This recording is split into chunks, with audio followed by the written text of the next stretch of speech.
बिस्मिल्लाहिर्रहमानिर्रहीम, अस्सलाम वालेकुम। मैं गौर बट सियासत के प्लेटफॉर्म से आपकी खिदमत में हाजिर हूँ। सबसे पहले दरख्वास्त है कि चैनल को सब्सक्राइब कर लें और बेल आइकन का बटन जरूर दबा दें ताकि आप तक मेरा वीलॉग पहले पहुँच सके। इमरान खान रहेंगे या उन्होंने छुट्टी हो जाएगी, ये मामला है जिस पर आज मैं बात करूँगा। ज़्यादा इम्कान छुट्टी का है, कैसे है, और रह जाने का इम्कान भी है, वो कैसे है, ये दोनों मामला तो आपके सामने मैं रखना चाहता हूँ। डॉट्स हैं कुछ जो सियासत में मैं आपको अक्सर कहता हूँ कि डॉट्स हैं, मिलाते जाएँ फिर नए डॉट्स उभर आते हैं, फिर उनको मिलाएं, पिक्चर थोड़ी सी क्लियर होती चली जाती है। तो उस पर बात करेंगे वो डॉट्स क्या हैं। लेकिन इसके साथ साथ उससे पहले शिबली फराज जो कि वफाकी वज़ीर हैं और अहमद फराज जो बहुत मशहूर शायर थे, उनके साहबजादे हैं, उनके साथ एक मतलब उनकी सियासी सोच से इख्तलाफ कोई भी कर सकता है। शिबली फराज साहब की ये हर एक को हक हासिल है, लेकिन ये हक किसी को हासिल नहीं कि उनको गोली मारने की कोशिश कीजिए। उनकी कार पे हुआ हमला और उसके नतीजे में फराज साहब तो अभी तक बताया जा रहा है शिबली फराज साहब महफूज हैं, अल्लाह ताला उनको महफूज रखे। लेकिन ये कहा जा रहा है कि अनफॉर्चुनेटली उनके गार्ड और ड्राइवर शदीद ज़ख्मी हैं, अल्लाह ताला उनको सेहत अता फरमाए। मैं मतलब इस वाक़े समेत जितने भी इस तरह के वाक़े होते हैं उन सब की हमेशा मज़म्मत करता हूँ। लेकिन गल सिर्फ मज़म्मत ना रुकती पाए ना, कुछ एक्ट्स करने पड़ते हैं। हुकूमत किसकी है वहाँ पर, सवाल ये है हुकूमत किसकी है। KPK में तहरीक इंसाफ की हुकूमत है, वफाक में किसकी है, तहरीक इंसाफ की हुकूमत है। तो फिर ये हमले हो रहे हैं, ANP का उम्मीदवार कत्ल हो रहा है, पेशावर में पोलिंग स्टेशन के बाहर रॉकेट हमले हो रहे हैं, यार मतलब कि हो की रहा है। तो ये जो सूरत हाल बनी हुई है, इससे मेरा ख्याल है कि इमरान खान को वार्निंग है एक कि भाई ध्यान करो ज़रा, ये वार्निंग है। मैं ईमानदारी से ये समझता हूँ कि ये वार्निंग है मुल्क के मौजूदा कुल्ली जो सूरत हाल है ना इस वक्त बनी हुई, अमनो अमान की सूरत हाल हो, महंगाई की सूरत हाल हो, बेरोज़गारी हो, ये जो मुखालफिन को, सियासी मुखालफिन को कंध चवाड़ देने की जी सूरत हाल बनाई इमरान खान ने, ये उन सब हवालों से हुक्मरान को एक वार्निंग है इमरान खान को कि भाई ये चीज़ों सीधिया कर लो वरना हालात यहाँ तक चले जाएंगे। मैं किसी पे इल्ज़ाम नहीं लगा रहा कि ये फ़लाँ की वार्निंग है, फ़लाँ की वार्निंग है। मैं तो कह रहा हूँ कि इमरान खान की जो अपनी कारकर्दगी है, उस कारकर्दगी की वजह से इस तरह के हालात बने हुए हैं कि लोग कत्लो गारत पे उतरे हुए हैं और अब वफाकी वज़रा पे हमले हो रहे हैं। किसी सूरत काबिल कबूल ये नहीं है सूरत हाल। लेकिन इमरान खान है ना, ज़ाहिर है वो कहता भाई ना मेरियां तो कंधा बड़ियां उचियां बनी गल हो वज़ीर आज़म हाउस होए, मुझे तो स्टेट सिक्योरिटी हासिल है, तो जो मर्जी होंदा रहे उसको क्या फर्क पड़ता। वफाकी वज़ीर के नाल बेचारे नाल की होंदा, बड़ा होंदा एक पुलिस की गड्डी पीछे चल रही होंदी है तो बस अल्लाह खैरी चल, दैट्स इट। प्राइम मिनिस्टर का तो पूरा एक शहाना, मतलब प्राइम मिनिस्टर तो अकबर आजम होंदा ना, और फिर इमरान खान वर्गा हो गए तो फिर तो वाकई अकबर आजम बनया होंदा, बल्कि कुबलाई खान बने हुए इमरान खान साहब की। तो हालत ये है कि वो चाहते ये हैं कि जिस तरह चंगेज़ा ने हुकूमत की थी ना, चंगेज़ी ख़ानदान ने, मेरा मतलब एक चंगेज़ खान के ख़ानदान ने, मंगोला ने, उस तरह की हरकतें इमरान खान साहब कर रहे हैं। लेकिन उनकी बदकिस्मती और सियासी मुखालफिन की खुशकिस्मती या जो पाकिस्तान के अवाम है उनकी खुशकिस्मती कि ये हुण मंगोला वाला दौर नहीं है, यहाँ पर वो इस तरह से नहीं कर सकते, खोपड़ियों के मीनार नहीं बना सकते। ख्वाहिश उनकी यही है, दिल उन्होंने यही है, जे उन्होंने थोड़ी जी खुल मिले तो इस पासे भी टुर पैणगे। जिस तरह से उन्होंने सियासी मुखालफिन को दीवार में लगाया हुआ है, उनका ते वस नहीं चल रहा, दीवार में चुनवा दें बकाया तौर पर। लेकिन बाहर जाहिर है कि अल्लाह ताला ने हर एक नूं उहदी विथ च रखा होंदा है, तो खान साहब ने भी विथ च रखा है। तो बाहर पता नहीं क्या बनेगा आगे, मगर इमरान खान की जो हरकतें हैं उससे ना सिर्फ ये कि सियासी जो मुखालफिन है वो तंग है, अवाम तंग है, बल्कि लाने वाले भी तंग पड़े हुए हैं। ये बात मैं कई बार आपको कह चुका हूँ। ऑप्टिक्स ऐसे हैं कुछ जो मैं आपको कहता हूँ, डॉट्स मिलाएं तो सूरत हाल थोड़ी सी वाज़ेह हो जाती है। तो ये जो गुंजलक है इसमें कुछ डॉट्स मज़ीद उभरे हैं। पहले तो एक जो ज़ाहिर है कि सूरत हाल ये है कि इस वक्त की जो मौजूदा करंट सूरत हाल जिस पर मैं बात करना चाहता हूँ वो ये है कि जनाब बल्दियाती इंतखाबात आज हो गए, कहीं जगह किसी जगह पे पुरअमन पोलिंग हुई, किसी जगह पे कत्ल हो गए, किसी जगह पे फायरिंग हो गई।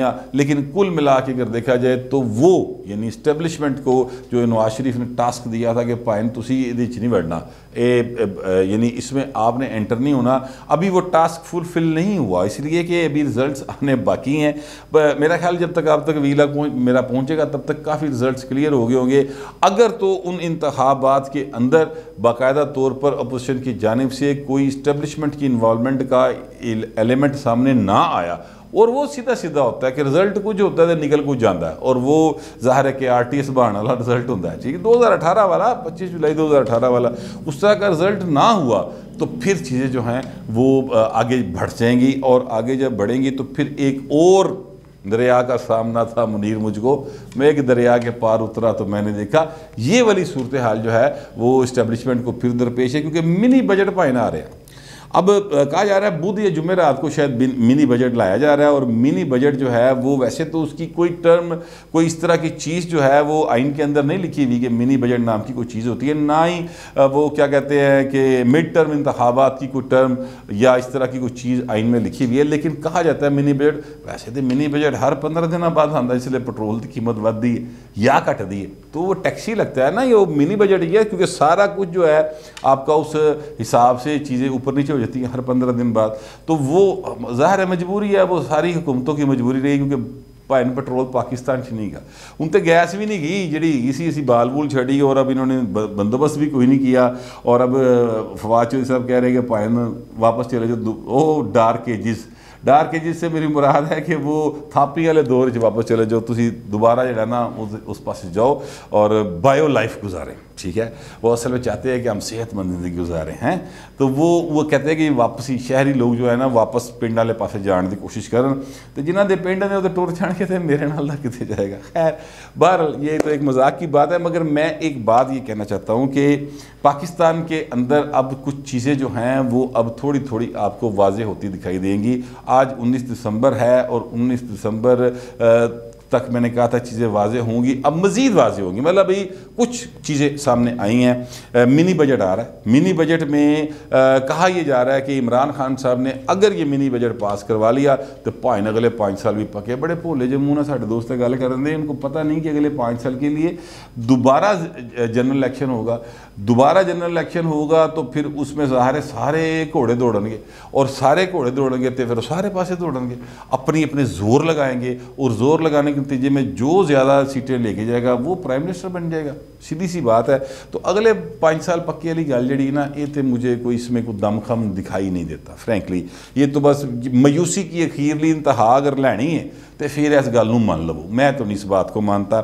मैं तो ये समझता हूँ कि इमरान खान का हर आने वाला जो दिन है वो अब मुश्किल से मुश्किल होता चला जाएगा। और जैसा कि मैं कह रहा हूँ कि जनवरी, फरवरी, और कुछ लोग मार्च की भी बात कर रहे हैं। मार्च वो डेड एंड कह रहे हैं कि मार्च जो है ना वो डेड एंड है। इसके बाद इमरान खान जो है वो नज़र नहीं आ रहा सियासी ज्योतिषियों को, या फिर ये है कि वो अपने 5 साल पूरे कर लेगा। मैक्सिमम ये हो सकता है पाइन कि अगले 5 साल नहीं, ये जो 5 साल यानी मतलब है कि 2023 तक इमरान खान पाकिस्तान के गरीबों मस्किनों के जो खून है उनसे निचोड़े हुए टैक्सों के ऊपर अपनी ज़िंदगी के मज़े लूट लेगा। मैक्सिमम इतना ही होगा। और उसकी कैबिनेट के जो लोग हैं, इसके बाद अगले 5 साल क्या होगा वो फिर भाई नवी बसात है, वो फिर नवा मैदान है। वो नवे मैदान दे च नवे खिडारी ने, और खिडारियों के बीच फिर नवियाँ जद्दोजहदां ने, फिर नए तरीक़ेकार हैं।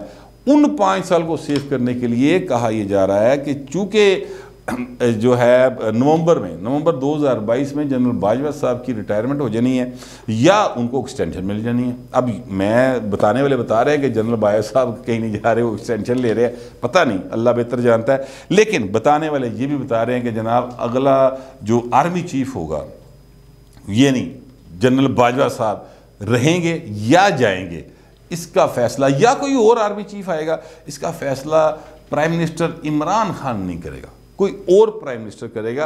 ये सारी वो गुफ्तगू है जो हो रही है। अब इस गुफ्तगू के जो है अपना अगर बैकग्राउंड देखें तो चीज़ें मैं आपके सामने फिर रखने लगा हूँ। ज़रा इसको इस तरह से रीफ्रेज करके देख ले, शायद कोई बात जो है वो समझ आ जाए। ठीक है, वैसे तो सियासत एक ऐसा गुंजलक होता है जिसे समझ कुछ नहीं आता किसी को, मगर फिर भी चूँकि सियासत और ज़िंदगी साथ साथ ही चलते हैं तो इसमें भी ज़िंदगी की तरह उतार चढ़ाव आते रहते हैं। मिसाल के तौर पे मैं आपसे अर्ज़ करूँ कि मखदूम अहमद महमूद का मिलना, ठीक है। फिर उसके बाद मखदूम अहमद महमूद की मुलाकात के बाद फ़रयाल तालपुर का मखदूम अहमद महमूद से मिलना, ये लंदन में हो रही हैं मुलाकातें, ठीक है। फिर नवाज शरीफ का परवेज़ लाई को फ़ोन करना, परवेज़ लाई साहब के साथ उनके ताल्लुकात या उन दोनों ख़ानदानों के ताल्लुकात पुराने हैं, लेकिन सियासी मुखासबत इतनी ज़्यादा थी कि वो एक दूसरे को एक आँख नहीं पाते थे।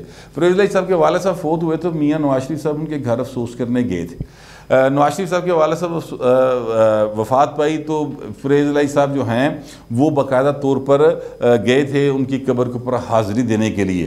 उससे पहले ये अलग बात है कि जनाजा रोल मारे ऐसी फट के परवेज़ लाई ने, ये बात अपनी जगह पे हकीकत है, क्योंकि मैंने वो सारा बतौर रिपोर्टर कवर किया हुआ है, तो मुझे पता है कि किस तरीके के साथ उनके साथ वो हाल हुआ था, वो मैंने सारा नोट किया हुआ है। तो वो फिर चले गए थे वहाँ पर, उसके अगले रोज़ वहाँ पर जाके फातह खानी की थी। फिर इसी तरह से ये हुआ कि बेगम कलसूम नवाज साहबा की डेथ हुई तो परवेज़ लाई साहब और अहले और दूसरे जो दोस्त हैं वो अफसोस करने के लिए गए थे।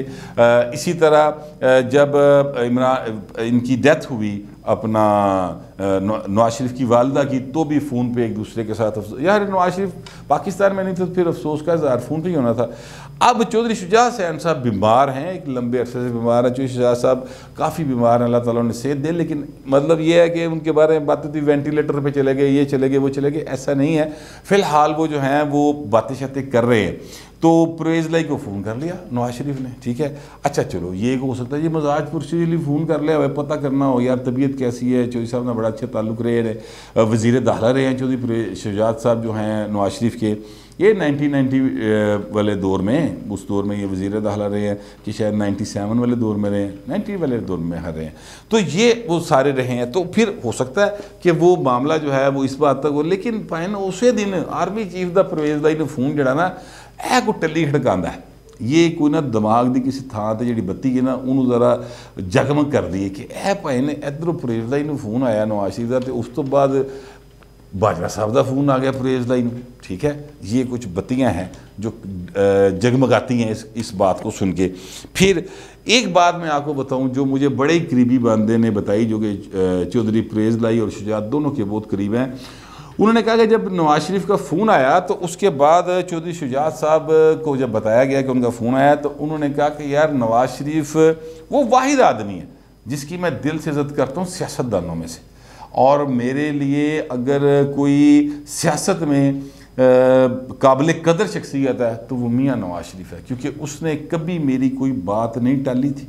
और हाँ, शहबाज शरीफ के लिए मेरे वो है, वो शहबाज ज़रा चलाकिया चुलकिया लांदा है, लेकिन नवाज़ बड़ा अच्छा आदमी। ये चौधरी शुजात साहब के अल्फाज हैं जो मैं आपको फ्रॉम हॉर्सेस माउथ, मतलब उन्होंने जिस बंदे से उन्होंने ये बात की है उसने मुझे बताई है और मैं आपको बता रहा हूँ।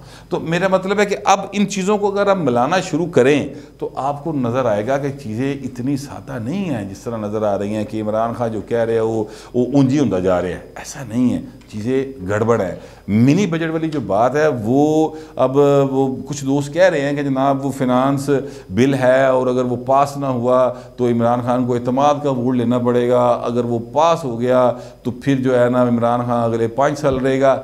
मैं समझता हूँ कि ये कुछ ज़्यादा ही मतलब है कि होपलेस होने वाली या बहुत ही इमरान खान को नंबर देने वाली गल है, ऐसी कोई गल नहीं। क्योंकि सियासत जैसे मैंने कहा कि ज़िंदगी के साथ साथ चलती है, तो जिस तरह ज़िंदगी में उतार चढ़ाव आते हैं उस तरह सियासत में भी आते हैं। फ़िलहाल इमरान खान का सितारा जो है ना वो मतलब अरूज वाले पासे कोई नहीं, वो जवाल वाले पासे, ठीक है। ये थोड़ी जी लैंग्वेज मैं भी सीख लगी ना, नजूमिया चजूमिया हुकूमत जो उन्होंने आ गई भाएं तो फिर मतलब जिस दौर च रहोगे तो फिर उस दौर के तुहाडे दिमाग च अल्फाज तो आएंगे ना, कोई जवाल का पासा है, कोई साध वक्ते, कोई जवाल की घड़ी, इस तरह की चीज़ें होती है। तो वो जवाल वाले पासे फ़िलहाल मुझे कम अज़ कम दिखाई दे रहा है, क्योंकि कहा यह जा रहा है कि जो बड़े हैं ना इस्टेब्लिशमेंट के बड़े और सियासतदानों के बड़े, यानी सियासतदानों ज़ाहिर है नवाज शरीफ, जरदारी, फजल रहमान, मतलब इमरान खान जाएगा तो फिर इन्होंने डील करनी है ना, तो इनके दरमियान जो बातचीत हो रही है उसमें तकरीबन ये तय कर लिया गया कि इमरान खान इज़ नो मोर। इमरान खान जो है अगला आर्मी चीफ बाजवा साहब रहेंगे या नहीं रहेंगे, ये इमरान खान ने भाई तय नहीं करना, ठीक है। ये तय कोई और करेगा, तो कौन करेगा? प्राइम मिनिस्टर का इख्तियार है, प्राइम मिनिस्टर फिर इमरान खान नहीं होगा। ठीक है, इसका मतलब तो यही है। तो ये अब वो सारी चीज़ें हैं जो मैंने आपके सामने डॉट्स रख दी हैं, इसको आप खुद मिला लें, खुद आपको समझ आ जाएगी कि चीज़ें किस तरफ मूव कर रही हैं। मेरा अपना ज़ाती जो ख्याल है वो यही है कि इमरान खान के सितारे डूबने वाले हैं या उस तरफ जा रहे हैं, क्योंकि हर अरूज को एक जवाल है। तो जिन्ना अरूज इमरान नूं मिलिया उस तो बाद भाई कितने जवाल भी तो आना है ना, हुण प्राइम मिनिस्टर बन गया, इस तो अगे तो की बनना है, ठीक है। तो हालात इस तरफ जा रहे हैं, लेकिन चूँकि सियासत है और फिर पाकिस्तान की सियासत है, तो इसमें तो कभी भी किसी भी वक्त किसी के साथ कुछ भी हो सकता है, ठीक है। तो ये हालात इस वक्त चल रहे थे, मैंने आपके साथ ये सारी बातें शेयर कर ली हैं। आपसे दरख्वास्त है कि आप इत्तफाक करें या इख्तलाफ करें, बराए मेहरबानी डिसेंसी के साथ लिख दीजिएगा। फिर वक्त इतना ही, मिलते हैं अगले वीडियो।